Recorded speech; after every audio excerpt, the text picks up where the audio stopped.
I wanted to give you all a moment to take in this spectacular view. You're in for such a treat today.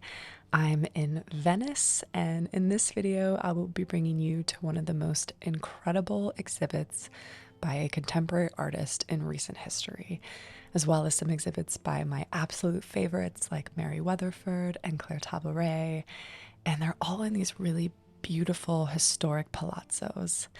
And also, if you haven't subscribed, just click that subscription button and that notification bell, and it will notify you every time I upload a new video.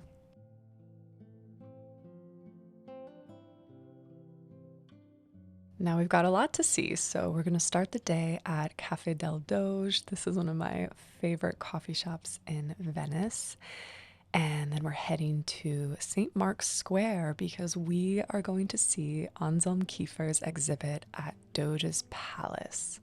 So the palace was built in 1340 and was the residence of the Doge of Venice, who was the supreme authority of the former Venetian Republic. And in 1923, it became a museum.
You do have to go through the entire museum before you can get to the Anselm Kiefer exhibit, and I think they did this on purpose to help viewers appreciate both the old and the new. This is the entrance of the Anselm Kiefer exhibit, and this painting is titled, "These writings, when burned, will finally cast a little light." And this is in reference to the works of the 20th century Venetian philosopher Andrea Imo. And the quote is meant to remind us of the cyclical nature of life and how, from destruction, new life emerges. And Kiefer has taken this quite seriously. In fact, he will be destroying all of the works in this exhibit when it comes to an end. And this is really his way of acknowledging that cycle, almost making way for the next generation of artists and their creations. And I should note that "These writings, when burned, will finally cast a little light" is also the title of the entire exhibit, not just this piece.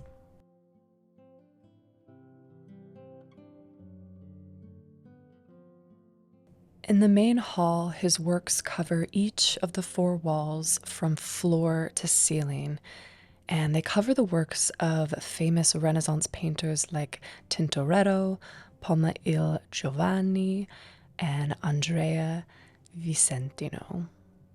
In fact, in 1577, there was a fire at Doge's palace, and these artists were tasked with creating works that, quote, "repaint the glory of Venice on land and at sea." And you'll see Kiefer reference this fire as well in one of the works in this room. The works in this room also touch upon themes like the role of artists in the contemporary world, the reflection on Venetian history, and the role that Venice has played in the creation of art.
This exhibit is really incredible, not just because of its impressive scale and its beauty, but it's a historic exhibit for a number of reasons.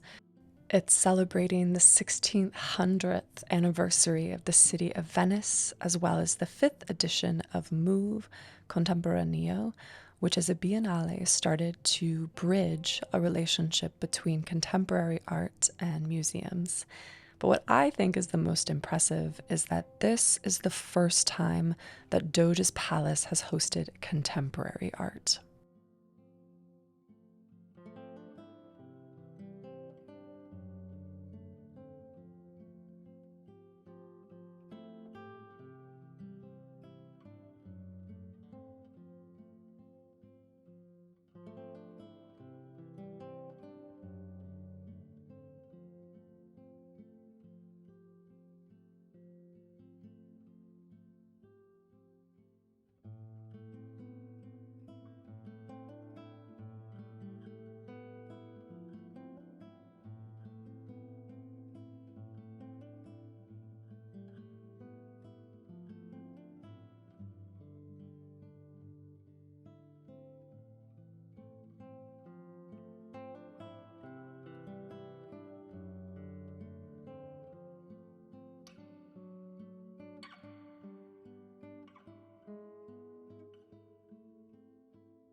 We're now visiting the Palazzo Grimani, and this palazzo gets its name from one of its first owners, Antonio Grimani, who was a doge in 1521.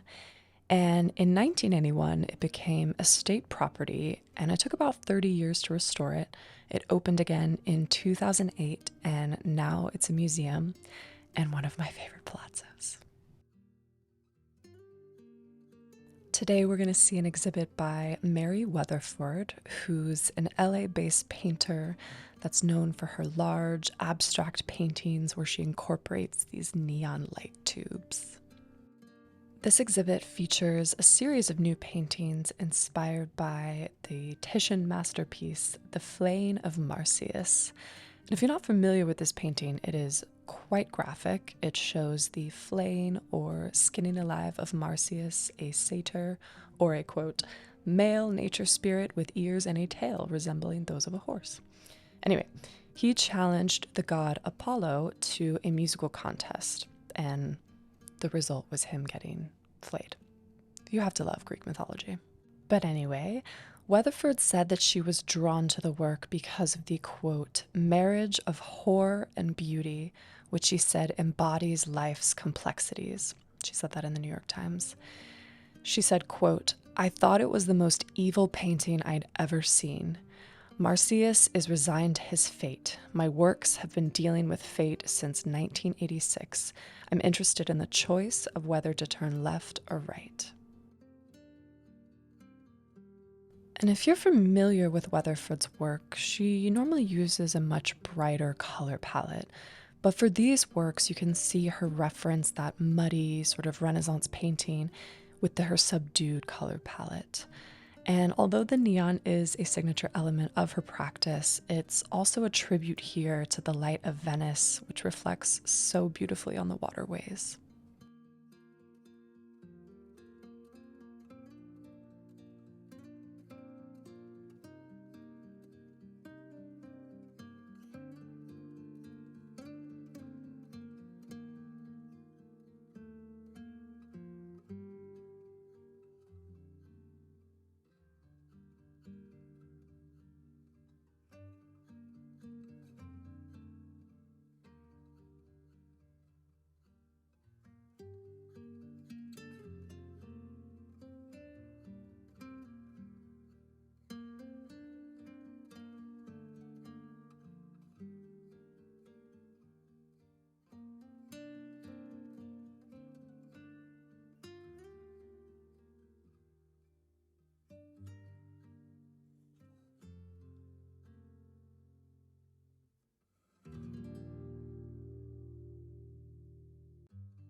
We're now heading over to a palazzo that I've actually never visited before. This is Palazzo Cavanis, and it was built between the 15th and 16th century.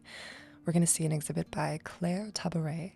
And if you're not familiar with Clare Tabouret, she is a French artist who's known for her portraiture, and she currently lives and works in Los Angeles.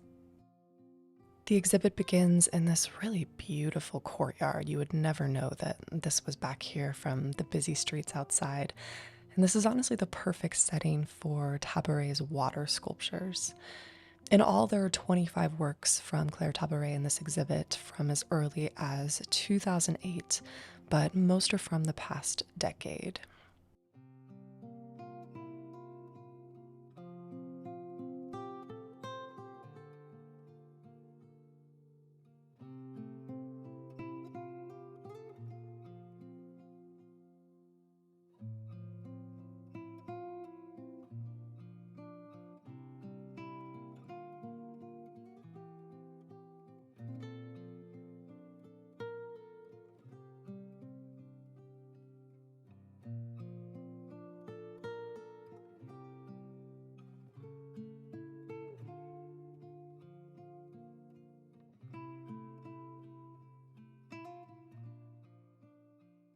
The exhibit is titled, "I Am Spacious Singing Flesh," and that's referencing an excerpt from an essay titled "The Laugh of the Medusa" by the French feminist critic Hélène Cixous.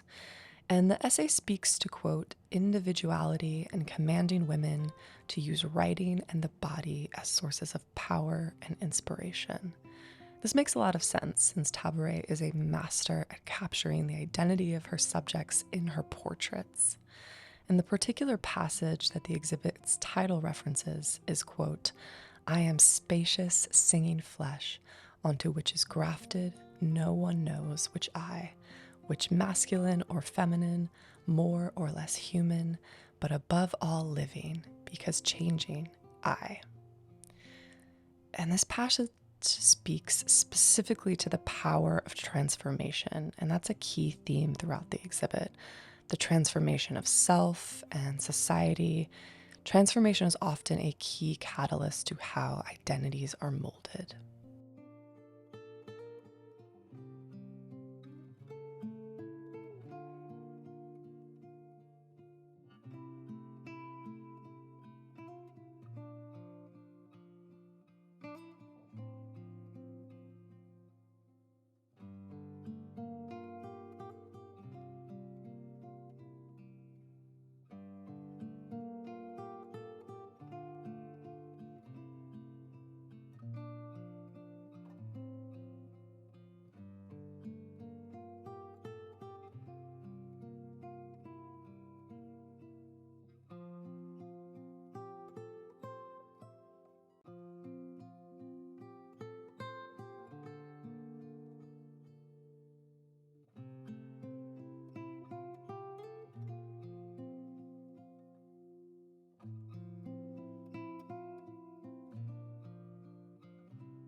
I was happy to see some of her gas mask works. These are some of my personal favorites alongside her makeup series, which we saw one earlier in the exhibit.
It was very convenient that the Palazzo Cavanis is located right next to one of my favorite gelato places, Gelateria Nico.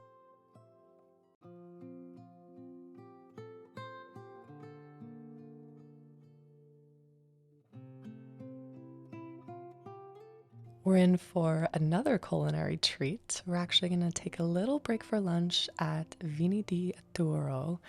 And if you're a fan of Somebody Feed Phil, this is where he visits and eats their famous fried pork chop, which is exactly what we got. And oh my God, it is fantastic.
We're now headed to one of the most beautiful palazzos, in my opinion, and this is Palazzo Grassi to see an exhibit of works by Marlene Dumas. And Palazzo Grassi was built between 1748 and 1772 by the architect Giorgio Massari, and it was the last palace to be built on the Grand Canal before the fall of the Venetian Republic. And it was purchased in 2005 by Francois Pinault, who is the founder of Kieran, a group that owns brands like Gucci, Saint Laurent, Bottega, just to name a few.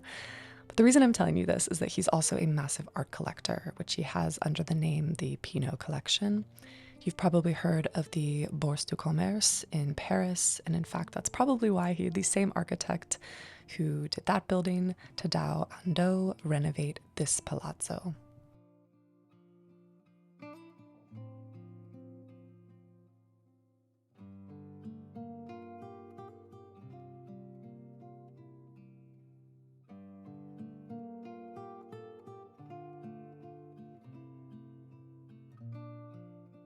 The exhibit is titled Open End and consists of over 100 works that Marlene Dumas has created between 1984 and today, including some never before seen works that she's made over the past years.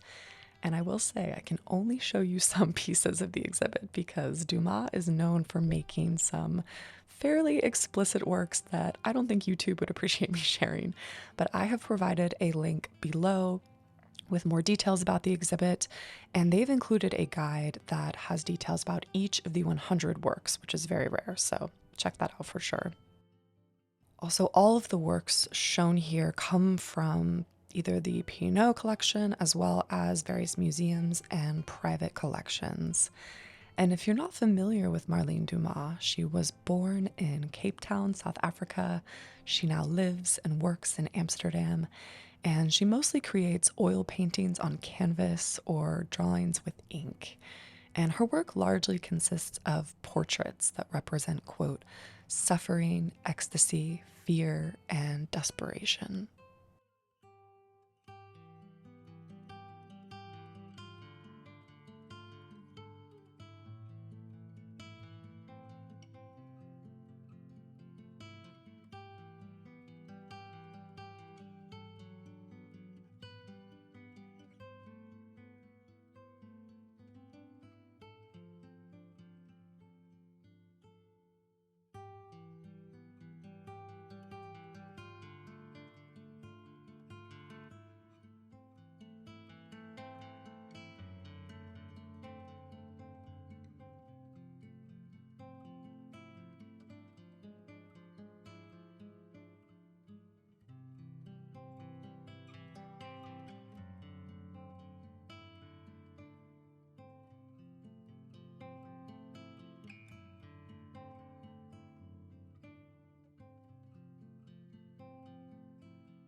This is now our final exhibit of the day. I know they've all been spectacular, but the scale of this one is truly incredible. This is an exhibit by Oscar Murillo at the Scuola Grande della Misericordia. The exhibit highlights some of Oscar Murillo's brand new paintings alongside a project called Frequencies that Murillo started almost 10 years ago in 2013. So, for this project, Murillo started working with various schools across the world by attaching pieces of raw canvas to students' desks and then asking them to just mark them up as they wanted. So, drawing, writing, etc. Since the project began, hundreds of thousands of students between the ages of 10 and 16 have contributed over 40,000 canvases, and that is what you're looking at here. These stacks of canvases, as well as the clothing and backdrops that you'll see in a little bit, these are all created from these canvases. And even Murillo's paintings, like you can see the back of one here, these are painted on a compilation of these canvases all sewn together.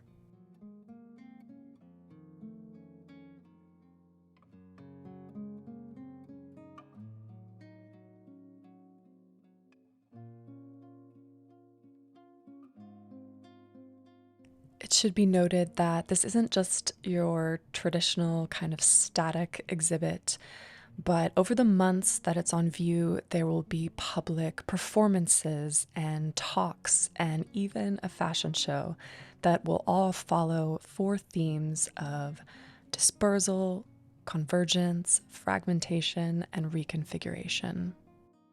Dispersal reflects on the experience of the diaspora. Convergence is referring to the getting together and sharing of a struggle across differences and geographies. Fragmentation is the recognition of difference in the common struggle. And reconfiguration is evoking new senses of belonging.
This was one of my favorite parts of the exhibit, just a place where you can sit and really take on the scale of everything, as well as read about the Frequencies Project and Oscar Murillo's practice in general.